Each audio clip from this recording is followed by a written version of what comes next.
नमस्ते दोस्तों, मेरा नाम राकेश राजपूत और मेरा चैनल का नाम है उत्तराखंड राइडर 3874। दोस्तों, आज मैं आपको एक ऐसे शख्स से मिलाने जा रहा हूँ जो कि हमारे विषय में सबसे ज़्यादा इम्पोर्टेंट रखता है। जैसे कि हम वो इम्पोर्टेंट चीज़ क्या है, वो है हमारे खान पीन से रिलेटेड हो रहा है। तो हमारे जीवन में खाने पीने का सबसे ज़्यादा अहम होता है। आजकल के दौर में आपको पता है कि हमें शुद्ध चीज़ें मिलना कितना मुश्किल होता है। उसके लिए हमें कई जगह पता करना पड़ता है, पर हमें उसकी नॉलेज नहीं होती है। तो यही नहीं दोस्तों, अभी तक वो तकरीबन देश में 135 जगहों पे विजिट कर चुके हैं, जिसमें गौशाला भी हैं, स्टोर भी हैं, ऑर्गेनिक खेती भी है, यहाँ तक कि आपके ऑर्गेनिक खाद भी। क्योंकि हम लोगों को इस चीज़ की नॉलेज नहीं होती है, पता नहीं होता है कि वो जो चीज़ सब्जी या जो चीज़ हम प्रोडक्ट खा रहे हैं, जानेंगे। जो भी अपनी दुकान में ये प्रोडक्ट रखते हैं उनके विषय में पूरी जानकारी लेंगे। तो चलिए मिलते हैं विनय जी से।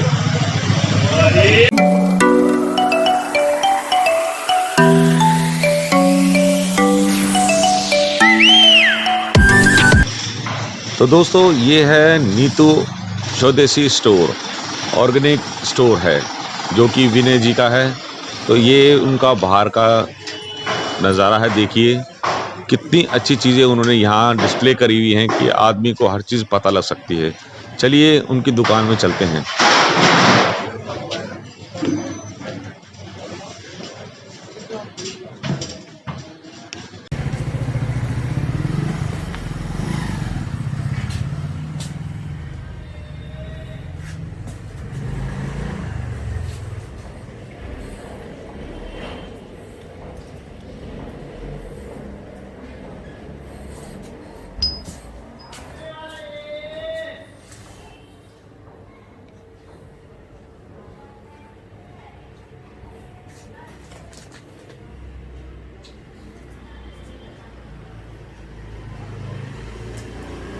दोस्तों, मेरा नाम राकेश राजपूत और आज हम ऑर्गेनिक प्रोडक्ट्स और गौशाला प्रोडक्ट के बारे में विनय जी से जानकारी लेंगे। पूरी तरह से जानकारी लेंगे कि हमें इन चीज़ों में खाने में फ़ायदा कितना होता है।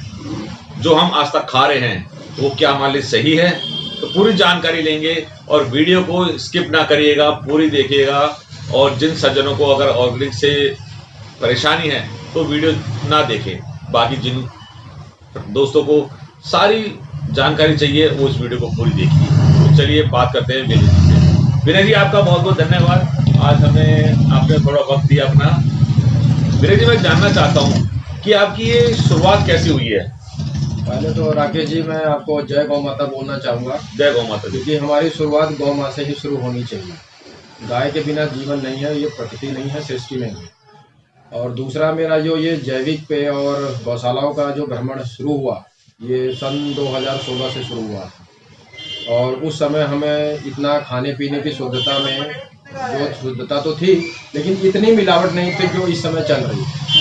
तो मैंने सोचा कि जो इतनी बीमारियां, गंभीर बीमारियां आज हर घर में शुगर पेशेंट है और लीवर का डैमेज हो चुका है, मोटापा की दिक्कत आ रही है लोगों को, नॉर्मल साधारण खाना वो 3 वक्त की रोटी खा रहे हैं वो भी पच नहीं पा रहा है। इसका सबसे बड़ा एक कारण यूरिया, डीएपी केमिकल जो खेतों में छिड़काव बहुत ही बुरी तरीके से किया जा रहा है, जो आज मानव जाति बहुत ज़्यादा परेशान हो चुकी है और वो हॉस्पिटल के चक्कर लगा लगा के परेशान है।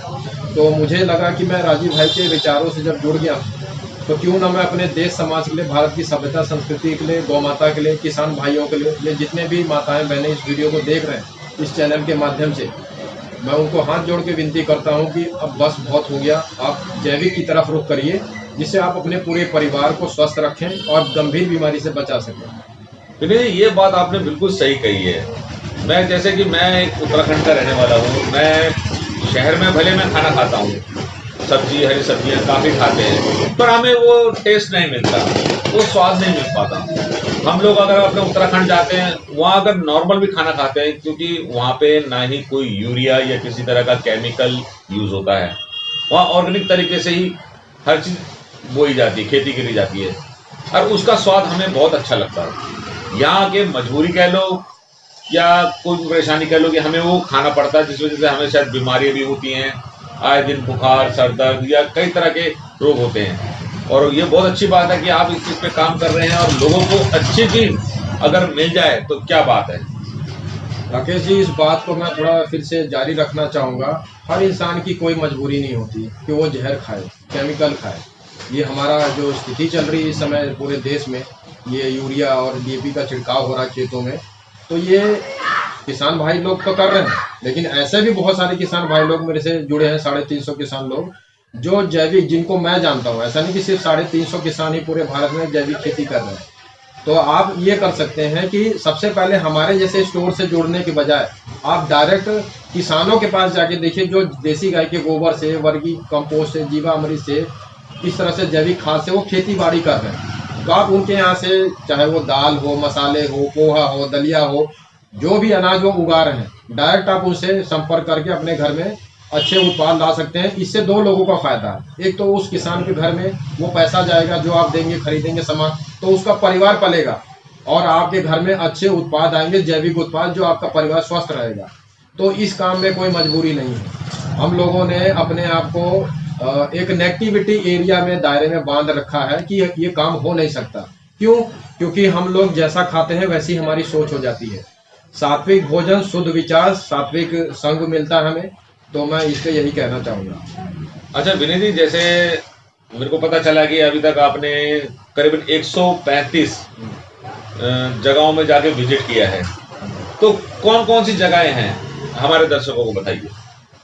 ये मेरा जो लंबा सफ़र काफ़ी चलता ही जा रहा है, ये रुक नहीं सकता राकेश जी। 135 देसी गाय की गौशाला में अभी तक पूरे भारत में भ्रमण कर चुका हूँ। इसके पीछे मेरा जो लक्ष्य था वो ये था कि जो भी उत्पाद मैं अगर अपने इस नीतू ऑर्गेनिक स्वादिष्ट स्टोर पे रखूं, तब गलती से भी मेरे हाथ से वो केमिकल ना मैं दे पाऊँ किसी कस्टमर को, और उसका टाइम पैसा बर्बाद ना कर सकूँ। तो इसी पे मैं रिसर्च करने लगा कि मैं अगर भ्रमण करके, अगर अच्छे उत्पाद लोगों के पास जा जाके, उत्पाद बेचना बहुत आसान है राकेश जी, इस तरह से स्टोर खोलना भी बहुत आसान है, लेकिन कस्टमर को, हमें इलिटरेट जो है कस्टमर, जो मतलब उनको पता नहीं है कि जैविक क्या होता है, आयुर्वेदिक, स्वदेशी, गौशाला, ऑर्गेनिक, इन सब के प्रोडक्ट्स के बारे में उनको जानकारी भी तो देनी है। अब उसके लिए भारत में कोई इंस्टीट्यूट तो है नहीं, हमें ही इंस्टीट्यूट बनना पड़ेगा, हमें ही एजुकेशन देना पड़ेगा। उत्पाद तो बिकेगा ही बिकेगा, लेकिन हमें कस्टमर को बताना है कि अगर आप जैविक चीज़ खरीद रहे हैं तो आप डायरेक्ट या तो किसान भाइयों से ले लीजिए, या तो हमारे जैसे संपर्क में आते हैं तो उस पर आप ये देखिए कि सर्टिफाइड लोगो होगा, जैविक भारत का लोगो होगा, यूएसडीए ऑर्गेनिक सर्टिफिकेट होगा, पीजीएस इंडिया होगा, इंडिया ऑर्गेनिक, इस तरह के 4-5 लोगों बताता है कि वो प्रोडक्ट ऑर्गेनिक है, सर्टिफाइड है। क्योंकि जो हमारे जैसे लोगों पे हमारे जो ग्राहक हमसे घुल मिल गए हैं, वो तो आंख बंद करके भरोसा करते हैं कि विनय जी ने बोल दिया तो बस ठीक है, ये जैविक है, चाहे उस पर सर्टिफिकेट लगा ना हो। लेकिन जो नया कस्टमर है या अनजान व्यक्ति है, उसको तो हमें प्रूफ देना है, सबूत देना है। क्योंकि हमने जो अंग्रेजों की पढ़ाई लिखाई ज़्यादा कॉन्वेंट स्कूल में कर ली है, तो हमें हर चीज़ लिखित में चाहिए। तो ये लिखित वो सर्टिफिकेट ही है। तो आप ऐसे इस तरह से किसी से जुड़ सकते हैं जैविक उत्पाद के लिए। विनय जी, मैं आपसे अगला सवाल ये पूछना चाहूँगा कि अभी तक जो आप अपनी दुकान में प्रोडक्ट यूज़ करते हैं, जैसे कई चीज़ें हैं, जैसे दूध हो गया, घी हो गया, और कई तरह के प्रोडक्ट है आपके पास है, तो उनके विषय में कुछ बताइए। देखिए, आज के जीवन में दूध और घी अमृत के समान है। वो बशर्ते देसी गौ माता का ही होना चाहिए। हमारे भारत में 32-35 नस्लें हैं और ये बहुत अच्छी बात है, लेकिन धीरे धीरे लुप्त हो रही हैं। ये इसका सबसे बड़ा कारण हम लोग ही हैं। क्योंकि आज दूध की परिभाषा आम जनता की नज़र में क्या है कि चाय अच्छी बन जाए, मलाई अच्छी जम जाए और बच्चे बिना मना किए दूध को पी ले। अच्छा, मैं एक बात कहना चाहूँगा, आपकी बात काट रहा हूँ मैं, दर्शकों को मैं एक चीज़ बताना चाहूँगा कि अभी तक मेरी नॉलेज में जितनी वीडियो मैंने देखी है, कहीं की भी, गौशाला की हो चाहे प्रोडक्ट की हो, इसमें एक मात्र विनय जी ऐसे हैं कि जो पूरी तरह से सर्टिफाइड, जिसे कह सकते हैं कि उस जगह पे जाके उसका पूरा जांच पड़ताल करने के बाद ही, उसका पूरा बायोडाटा कलेक्ट करने के बाद ही उस चीज़ को अपनी दुकान में सेल करते हैं। यहाँ तक कि इनके, मैंने ये देखा, इनके यहीं आसपास के एरिया के लोग जो अभी तक दूध घी बाहर से खरीदा करते थे, यहाँ बेखौफ होके आके वो इनसे सामान खरीदते हैं। ये सबसे बड़ी अच्छी बात है। और आज तक इतनी शॉप है, इन्हीं से आप अगर कुछ पूछना चाहें कि ये चीज़ कहाँ से आती है, कैसे बनाई जाती है, उसका उनके पास कोई आंसर नहीं होता है। तो ऐसी शॉप से अगर आप सामान खरीदते हैं तो आपका कोई फ़ायदा नहीं है। तो विनय जी आप बताइए आगे। मैं यही कहना चाहूँगा राकेश जी कि देखिए दूध और घी में बहुत ज़्यादा मिलावट है। अभी देखिए जो आप मदर डेयरी या जो भी इस तरह की बाहर की कंपनियां दूध बेच रही हैं, वो उस पर कभी भी आप देखोगे तो देसी गाय का दूध या A2 मिल्क नहीं लिखा होता है। कौन से जानवर का है पहले तो आप लोग यही बता दीजिए। पहले ये बताइए ये A2 का मतलब क्या हुआ? ये बहुत अच्छा सवाल था, मैं चाहता था पूछें। देखिए जो विदेशी लोग हैं, जो भारत के बाहर विदेशी अंग्रेज लोग हैं, उन्होंने अपनी जो जर्सी गाय है उसका नाम A1 रखा। जब उन्होंने रिसर्च में पाया कि उसका दूध घी या मांस वो खाते हैं तो उनको वो शुगर पेशेंट होने लगे, घुटनों में दर्द होने लगा, लीवर डैमेज होने लगा। शोध में पता लगा तो उन्होंने रिसर्च किया कि हमें फिर किस गौ माता का दूध पीना चाहिए। तो उन्हें हमें हमारी गौ माता का याद आया, देसी गौ माता का। तो इस तरह से जब वो भारत में विदेशी लोग आए, अंग्रेज लोग आए और हमारे गिर गाय को लेके गए गुजरात की तरफ से, तो आज देखेंगे तो वहाँ पे जसडन फार्म करके बहुत बड़ा फार्म है ब्राज़ील में। अगर आप जाते हैं ये ब्राज़ील में जसडन फार्म के नाम से ये फार्म हाउस है वहाँ पे, और वहाँ पे सारी गिर गौ माता को रखा गया है, लालन पालन किया जा रहा है। तो जब विदेशी लोग हमारे देसी गौ माता के विशेषताएं को समझ चुके हैं तो हम लोग कब तक समझेंगे, और हमें कितना साल लगेगा अपनी गौ माता का दूध और घी को ग्रहण करने का। बिना दूध घी के इस धरती पर आप जी नहीं पाएंगे और गंभीर बीमारियाँ में फंसे रहेंगे। तो विनय जी जैसे कि अभी तो आपने बताया कि बाहर के कंट्रियों के बारे में बताया, थोड़ा हमारे हिंदुस्तान के भी बताइए। हिंदुस्तान के बारे में मैं यही बताना चाहूँगा कि प्रचंड मात्रा में अगर देसी गौ माता का दूध घी पनीर छाछ लस्सी में ही है कैल्शियम का स्रोत, सबसे बड़ा भंडार है। तो जब कैल्शियम हमें नेचुरल फॉर्म में मिल रहा है तो हम कैल्शियम की गोली क्यों खाते हैं? वो तो ह्यूमन मेड है। तो हमारे भगवान की प्रकृति की बनाई हुई देसी गौ माता जिसमें 33 कोटि देवी देवताओं का वास है, तो हमें अपने इस देसी गौ माता के दूध घी पे आना चाहिए और अपने परिवार को स्वस्थ बना के रख सकते हैं, गंभीर बीमारी से बच सकते हैं। इस पर मैं यही कहना चाहूँगा राकेश जी। अच्छा विनय जी, मैंने आपके यहाँ जो नीतू ऑर्गेनिक स्टोर में जो देखा, स्वदेशी स्टोर में देखा है कि काफ़ी आपने चीज़ें ऐसी रखी हैं जैसे गुड़ हो गया, घी हो गया, दूध हो गया, आयुर्वेदिक दवाइयाँ हो गई, केचप हो गए, टमाटो सॉस हो गए, काफ़ी चीज़ें हैं। और यहाँ तक कि गोबर से बने हुए भी उत्पाद आपके पास है, अगरबत्तियाँ भी हैं, धूप बत्तियाँ भी हैं। इनके विषय में भी हम एक एक करके प्रोडक्ट अपने दोस्तों को दिखाएंगे। तो और सबसे पहले स्टार्टिंग करना चाहूँगा मैं घी से। तो क्योंकि घी ज़्यादातर हर घर में खाया जाता है और हर कोई चाहता है कि हमें शुद्ध घी मिले, पर उसकी जानकारी नहीं होती है। अगर आप इनकी जानकारी चाहते हैं तो इनका चैनल है जय गौ माता जय गोपाल 1983। वहाँ जाके आपको सब हर तरह की आपको वीडियो मिल जाएगी, पूरी जानकारी मिलेगी। अगर किसी को नहीं पता तो आप उससे बहुत अच्छी तरह से उसको जानकारी दे सकते हैं। तो चलिए पहले आप आपको पहले प्रोडक्ट दिखाते हैं। विनय जी इस घी के बारे में बताइए। ये जो गौशाला है ये श्री आपका जो है डिस्ट्रिक्ट थाने मुंबई महाराष्ट्र में है ये गौशाला, और केसरिया गौशाला, केसरिया गिर फार्म के नाम से ये गौशाला है। और आसन गांव रेलवे स्टेशन है, वहाँ से 10 से 12 किलोमीटर की दूरी पे ये गौशाला है। और मैं आपको यही बताना चाहूँगा कि उस गौशाला में मेरा जो भ्रमण हुआ था, जहाँ तक मुझे याद है 3.5-4 साल पहले मैं वहाँ पे गया था। मेरा मकसद वहाँ पे इसलिए जाने का था क्योंकि जब इस घी को मैंने रिसर्च में ये देखा कि ये बहुत ही उत्तम क्वालिटी का दानेदार शुद्ध वैदिक बिलोना तरीके से बना हुआ गिर गौ माता का ये घी है, तो मुझसे रहा नहीं गया। मेरे परिवार में भी सब लोगों ने बोला कि ये घी कहाँ से आप लेके आए हो। तो इस पे मेरा थोड़ा जो जिज्ञासु मैं हूँ थोड़ा कि मैं जांच पड़ताल ज़्यादा करता हूँ हर चीज़ पे, क्योंकि नीतू ऑर्गेनिक स्वदेशी स्टोर का एक ही मंत्र है कि हम चाहते हैं कि कोई भी उत्पाद आपको हम दें तो उसमें कोई केमिकल ना हो और ट्रस्ट हो। हमें खुद अपने उत्पाद पे ट्रस्ट होगा तो हम अपने कस्टमर को बेझिझक उस चीज़ को बेच सकते हैं। तो इस फार्म हाउस पे, इस गौशाला में मेरा जब भ्रमण हुआ तो उनका मैंने जैविक खेती और देखा कि काफ़ी वो फल फ्रूट सब्जियों का वो कर रहे हैं। सुरेश भानुशाली भानुशाली, दीपक भानुशाली, जो 2 भाई हैं वो गौशाला के संचालक हैं।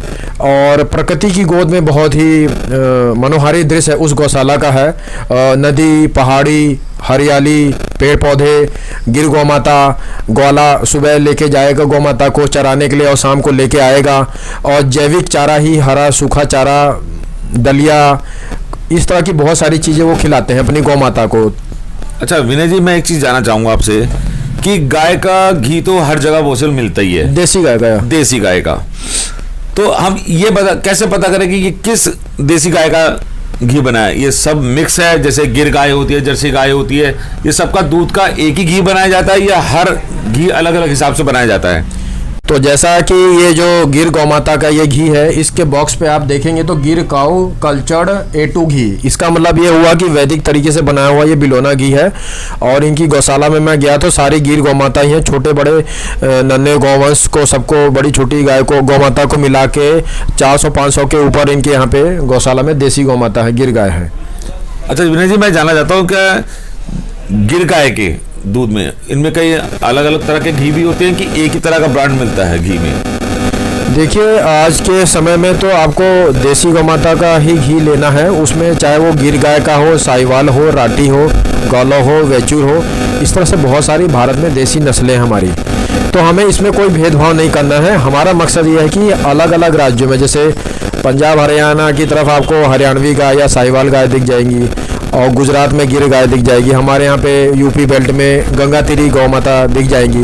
तो जो गौ माता जिस एरिया की है उसके घी और दूध में महत्व ज़्यादा है। इसलिए जो भाई लोग सोचते हैं कि हम गिर गाय रख के पाल लें, तो गिर गाय का जो प्रचार ज़्यादा हो चुका है, तो उसके पीछे मत भागिए। आप ये देखिए कि आपके जो एरिया क्षेत्र में जो गौ माता हैं उनको आप पालिए तो ज़्यादा अच्छा है। देखिए, घी का जो हमारे जीवन में महत्व है, हमें ये भी महत्व समझना पड़ेगा कि घी बनाया कैसे जाता है। जब हम दूध को गर्म करते हैं, कच्चे दूध को रॉ मिल्क बोलते हैं, गाय के थन से नीचे से निकला हुआ दूध होता है, उसको गर्म करके फिर हम 10 घंटे, 12 घंटे, 15 घंटे हम दही जमाते हैं। फिर दही को मथना शुरू जब करते हैं तो मक्खन निकलता है, मक्खन से हम घी बनाते हैं बिलौना तरीके से। घी की परिभाषा यही है, ये तरीका ही यही है बनाने का। अब इसमें क्या है, जब लोग बनाते हैं घी को, बहुत सारे गौशाला में भाई लोग बना रहे हैं, घर में माताएं बहनें बना रहे हैं, किसान भाई लोग बना रहे हैं। अच्छा विनय जी, मैं ये जानना चाहता हूँ कि घी के रेटों में इतनी फर्क क्यों होता है? कोई घी 1000 रुपये का है तो कोई 1200-1500 का है, कोई 2000 का है, कोई 3000 का मिल रहा है, ऐसा क्यों? इस पे मैं 3-4 बातें कहना चाहूँगा राकेश जी। इसमें देखिए क्या होता है कि जब आप कोई क्रीम वाला घी बनाते हैं, दूध से क्रीम निकाल के घी बनाते हैं, तो वो जो है वो देसी गौ माता का क्रीम वाला घी होता है। तो उसके रेट में आपको 700, 800, 900 इस तरह से मिलेगा। जैसा कि राकेश जी ने मुझसे पूछा है कि घी के रेट में इतना हेर फेर या बदलाव जो भी है, मैं यही कहना चाहूँगा, जैसे गिर गौ माता का या साहिवाल या कोई भी गौ माता का आप क्रीम वाला घी लेते हैं तो घी जो है क्रीम वाला वो 700 से 900 के बीच में आपको मिल जाएगा। लेकिन आपने देखा होगा कि जब हम किसी गांव में जाके दूध खरीदते हैं देसी गौ माता का, तो उसमें आप ये देखेंगे कि वो 40 रुपये, 50 रुपये, 45 रुपये लीटर दूध है। तो 1 लीटर बिलोना घी बनने में, वैदिक तरीके से बिलोना घी बनने में 25 लीटर कम से कम दूध की ज़रूरत है। अब 25 गुणे 40 जब करेंगे तो 1000-1200 का तो आपका दूध का ही हिसाब आ जाता है। तो 500-700 में घी कैसे आ सकता है? ये आप अपने घर में भी दूध लाइए, 1 लीटर घी बनाइए उससे, और ये देखिए कि आपके घर में दूध का मात्रा कितना लग रहा है। तो इसी से आपको आइडिया मिल जाएगा कि जो बाहर आप दूध घी के नाम पे केमिकल खा रहे हैं, वो उससे आपको बाहर निकल के देसी गौ माता के दूध घी पे आना ही पड़ेगा, अगर जीवन को सुरक्षित में रखना है, दायरे में। अच्छा विनय जी, मैं एक घी और दिखाता हूँ, ये भी A2 करके है, ब्रांड है। इस घी के बारे में बताइए, इसमें और उसमें क्या फ़र्क है? देखिए, ये साहिवाल जो गाय है, साहिवाल देसी नस्ल की हमारी गौ माता है भारत में, ये उनका घी है और ये घी जो 1200 का है। तो इसका जो रेट है, देखिए जैसा आप गौशालाओं में आप देखेंगे, भारत में 3-4 तरह की गौशालाएं हैं। एक प्राइवेट गौशाला, एक सरकारी गौशाला और एक जहाँ पे सिर्फ सेवा भाव से काम हो रहा है भारत में गायों का। तो जो प्राइवेट गौशालाओं का आप दूध घी लेते हैं तो वहाँ पे आपको 100 रुपये लीटर दूध का रेट होता है कम से कम, और घी का 2000 रुपये लीटर होता है। क्यों होता है? क्योंकि उनके दूध का जो रेट उनको लागत आती है वो 70, 80, 90 होती है। अगर आप 25 लीटर दूध लेते हैं और 70, 80, 90 के हिसाब से दूध का रेट है तो आप खुद समझ जाइए कि वो घी का रेट जो है वो बिल्कुल सही है, उसमें गलत नहीं है। लेकिन अगर 40 रुपए के हिसाब से गांव से अगर दूध लेते हैं और घर में घी बनाते हैं तो वही आपको 1500 रुपये, 1400, 1200 रुपये का वो घी पड़ जाता है। और फिर उसमें एसआई का लाइसेंस है, लैब टेस्ट रिपोर्ट है, और ये जो पैकिंग है, इसकी श्रिंक पेपर है, कांच का बोतल है, इसका कैप है, ढक्कन है, ये सब चीज़ों का, और लेबर की कॉस्टिंग आ जाती है। जो पैकिंग करते हैं भाई लोग, जो डिलीवरी करते हैं उसकी, उनकी तो तनख्वाह पे भी रखे गए हैं उस गौशालाओं में।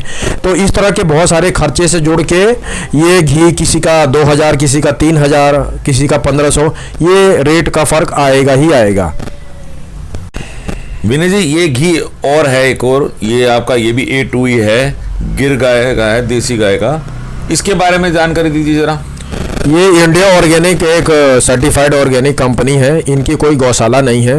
ये लोग क्या करते हैं, राजस्थान, गुजरात से जो भी गौशालाओं में देसी नस्ल की गौमाता गिर गाय हैं, किसी एक गौशाला से उन्होंने 2-4 गौशालाओं से टाई अप किया हुआ है, और वहाँ पे वो ये गिर गौमाता के दूध से घी बनवाते हैं, और वहाँ से वो फिर लेके इसको कांच के बोतल में पैकिंग करके सर्टिफाइड लैब टेस्ट रिपोर्ट और अच्छी सी पैकिंग कर में कांच के बोतल में उन्होंने लॉन्च किया हुआ है। और ये बहुत टाइम से लॉन्च किया है, हमारे यहाँ पे ग्राहकों को बहुत अच्छा ये घी पसंद आ रहा है। ये 1275 रुपये का 1 लीटर घी है गिर गाय का। विनय जी ने बहुत अच्छा हमें इस बारे में बताया, घी के बारे में नॉलेज दी है कि हम कभी शायद धोखा ना खाएं कि असली घी कौन सा है, नकली घी कौन सा है। अब हम विनय जी के जो और प्रोडक्ट हैं उनके बारे में नॉलेज लेंगे। चलिए देखते हैं एक एक करके वो ऑर्गेनिक प्रोडक्ट कौन से हैं।